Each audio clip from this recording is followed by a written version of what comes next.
In last week's episode, Ellen shared what her experience has been like transitioning from having one child to having two children. Generally speaking, I think it's fair to say that Ellen has been pleasantly surprised with how well the transition has gone. I am thrilled for her, and I love that she's been able to share this positive experience about things going even better than she expected, because sometimes I think we are quick to share our hard stories, and we may hesitate to share our positive experiences, particularly when it comes to parenting, because we don't want others to feel badly who aren't having the same experience. I have no doubt that many parents will listen and relate to Ellen's experience in the very best way.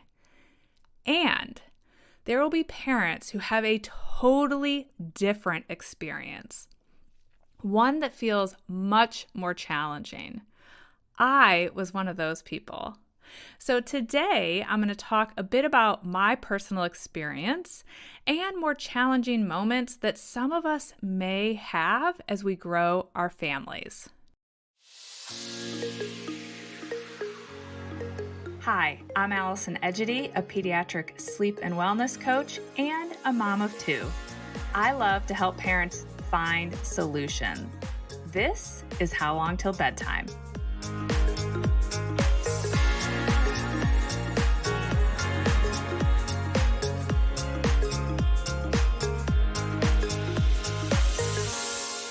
When I was preparing to have the first conversation you heard with Ellen in last week's episode, I sent out a newsletter where I asked parents who were expecting their second child to respond with things that they were worried about and or feeling stressed about as they were preparing to shift from having one child to two. I received a lot of thoughtful responses, but one in particular jumped out at me. I received this email from a former client, and I found myself rereading it several times because I felt like I could have written it when I was pregnant with my second. And it brought back so many familiar emotions because those worries became a reality for me. This lovely mother has given me permission to read her email about her worries. So I'm going to start there and then share all the feelings that it brought up for me and share why this email struck such a chord with me. All right, she said, "Hi, Allison. Thanks for your newsletter updates. I'm pregnant with our second, and I wanted to respond to your request for feedback about the upcoming episode. I am most concerned about how this new addition will change my relationship with my toddler. I pour everything into my daughter, and I worry that the split attention that comes with having more than one child will irreparably change our relationship in ways neither of us likes. On the flip side, I worry/know that I won't be able to give this second baby the same level of single-minded attention as I did to my first child, and I wonder if this will be some sort of disadvantage. Secondly, I worried about the logistical changes of my husband and I managing two children when one is already a lot for two full-time working parents who lack nearby family and haven't hired any sort of household help. I am worried that this strain will negatively impact our relationship or our careers, and ultimately the latter might lead to resentment. Finally, we are now 3 years older and 3 years more tired than the first time we did this.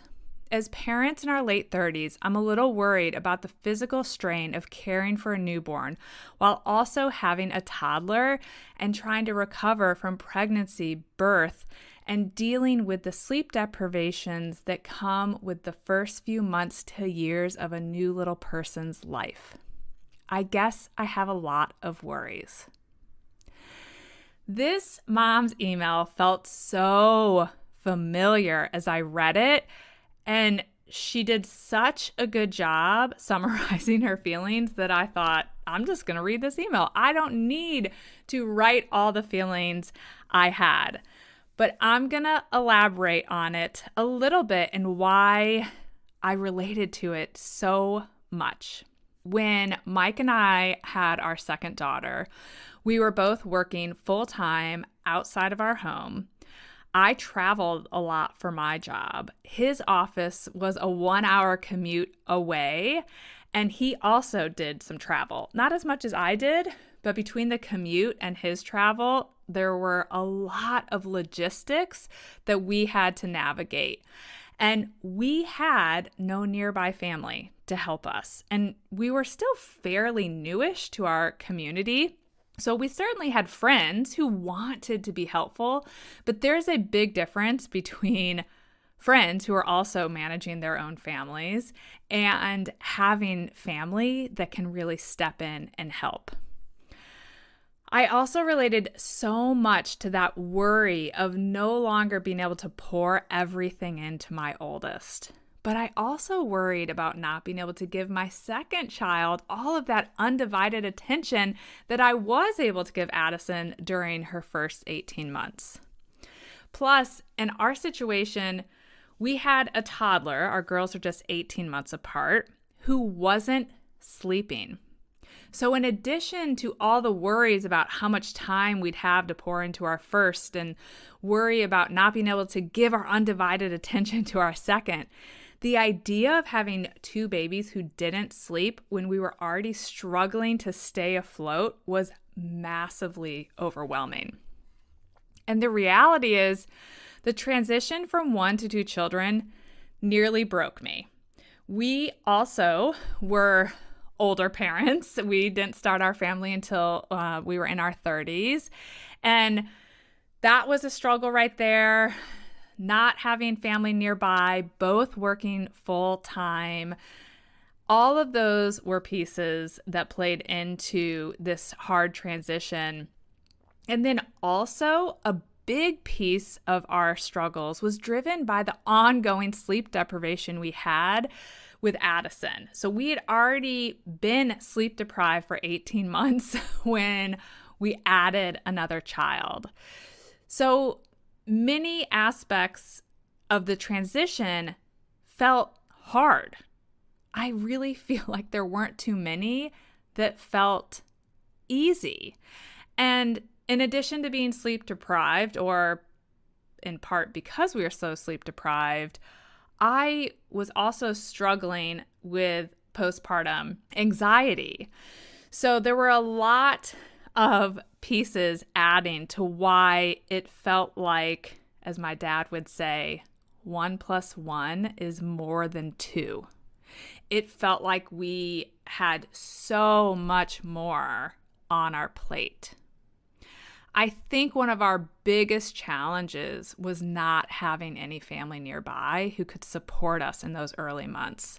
I was struggling with undiagnosed postpartum anxiety, so I spent a lot of time worrying and feeling completely overwhelmed, like I couldn't get out of the overwhelm.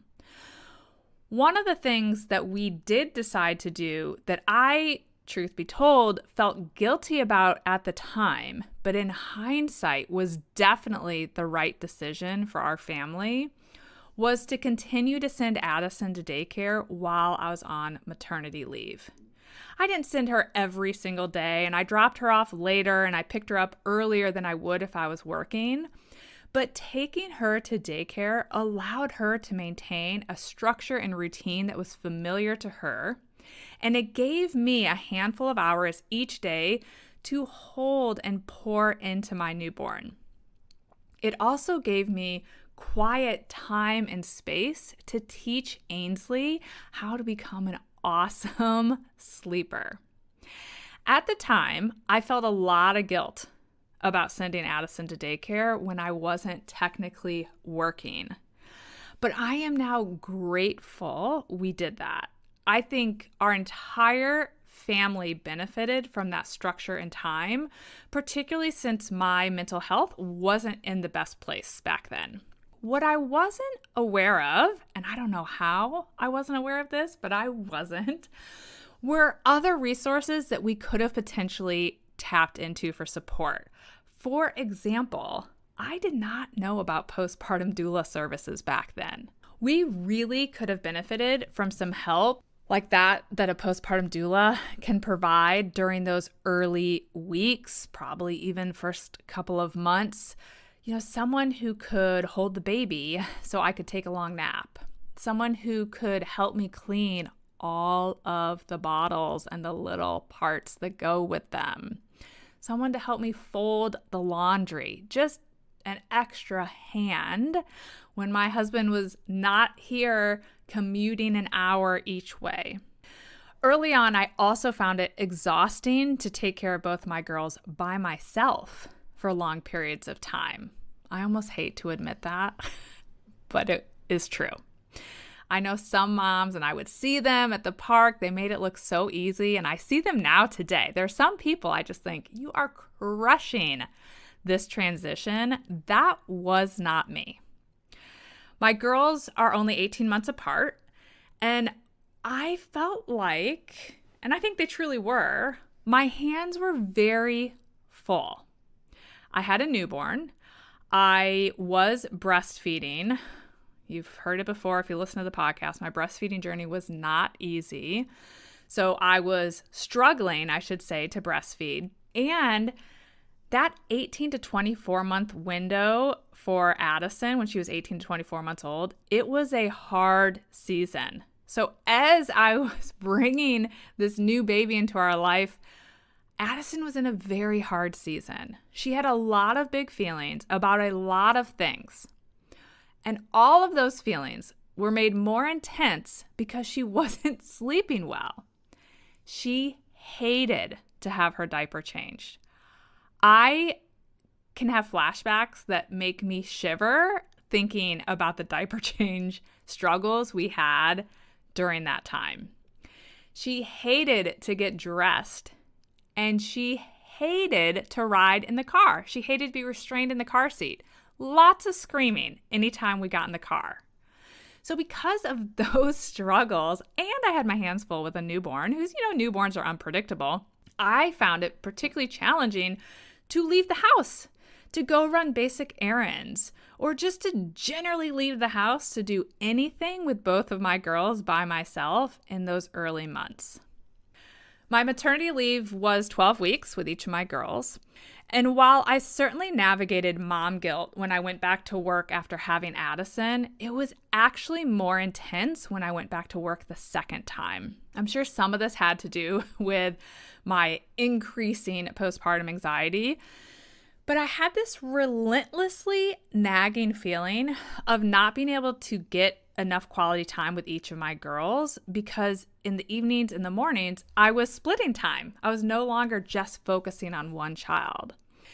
While I didn't fully appreciate it then, I now know that Addison's, and therefore my poor sleep, was playing a big part in this very loud mom guilt narrative that was going in my head.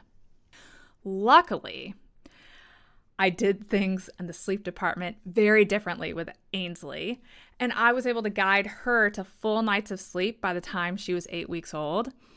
And after hitting my very lowest point of parenting about 5 months after becoming a mom of 2, I stumbled upon and hired a sleep coach who helped us finally figure out Addison's sleep. That truly was the turning point. 5 months in, where it finally started to feel manageable to both work and to feel like I was spending quality time with each of my girls when I wasn't at my job.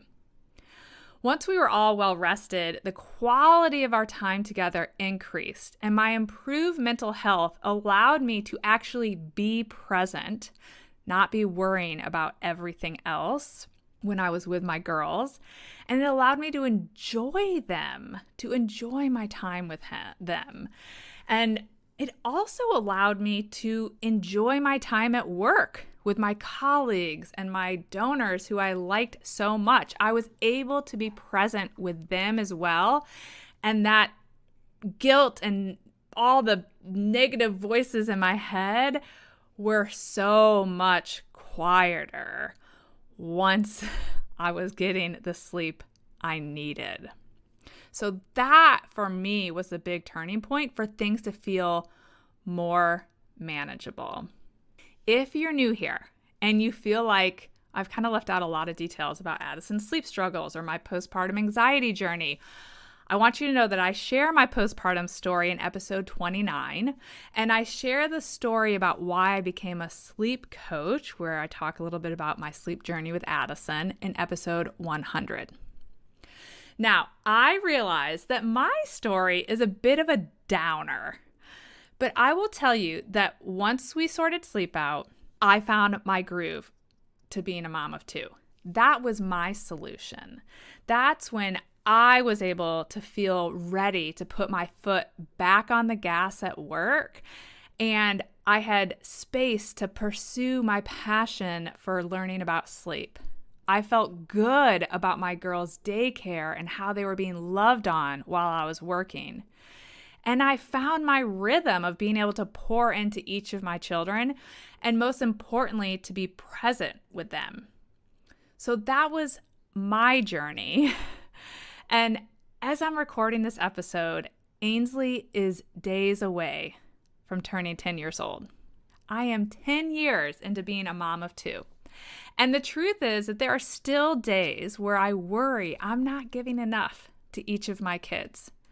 But I do my best to remind myself that I am doing the very best that I can.